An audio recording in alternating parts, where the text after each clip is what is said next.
西方坦克开始交付，新型弹药浮出水面，乌克兰是否打算向南发起突击？各位网友大家好，我是刘小飞。好几天呢，我们都没有好好看看俄乌战场的态势变化了，因为战场上一直呢就没有特别大的变化。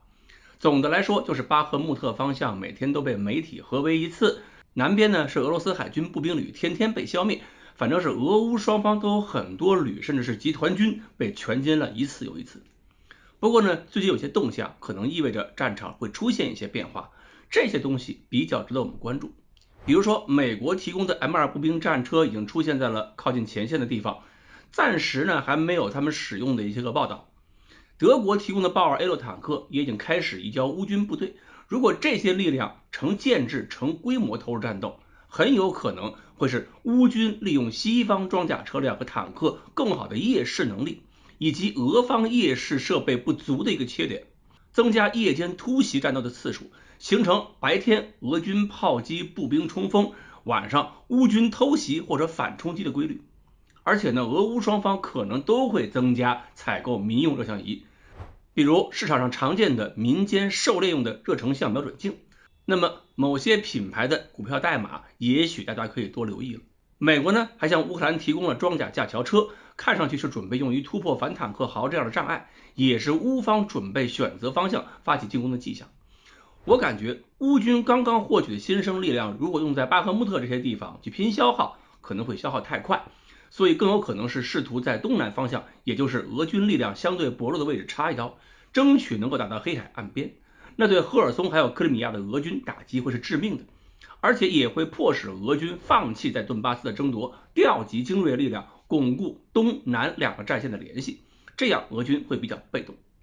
另外还有个迹象，就是乌克兰的远程炮兵增加了对扎波罗热、马里波尔、赫尔松地区俄军的打击。那么有人怀疑是美国提供的炮射捷达姆小炸弹发挥了作用。这些本来从飞机上投放的 GPS 制导炸弹，被改造成从海马斯发射以后，能够把100多公斤的低成本制导炸弹打出100多公里，这可以用来弥补乌军航空兵能力的严重不足。不过还有一种可能，就是这次使用的是乌克兰自己曝光的他们自己生产的7木 M 型火箭弹，这种火箭弹射程150公里，口径300毫米，也是采用了 GPS 制导，用弹头的大量的侧推火箭喷口修正弹道，精度可不低。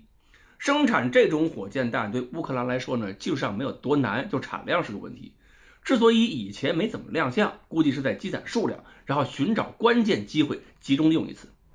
另外，乌军还增加了无人机对克里米亚还有俄罗斯的侦察活动，有可能呢是为远程火力寻找目标，也有可能是为了引起俄罗斯的警觉，对多个战役方向进行侦察，让俄罗斯判断不清乌军下一步的行动方向。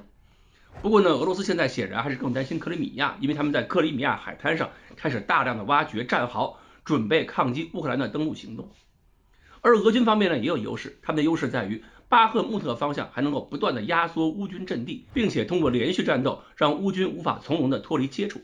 如果能在乌军发起反击之前，先集中兵力把巴特穆特啃下来，然后还有可能继续向西发展，迫使乌军增加投入，就无暇顾及西海沿岸和克里米亚。所以呢，我也很想知道，随着西方重装备到达以后，战场优势的主要来源究竟是数量还是技术？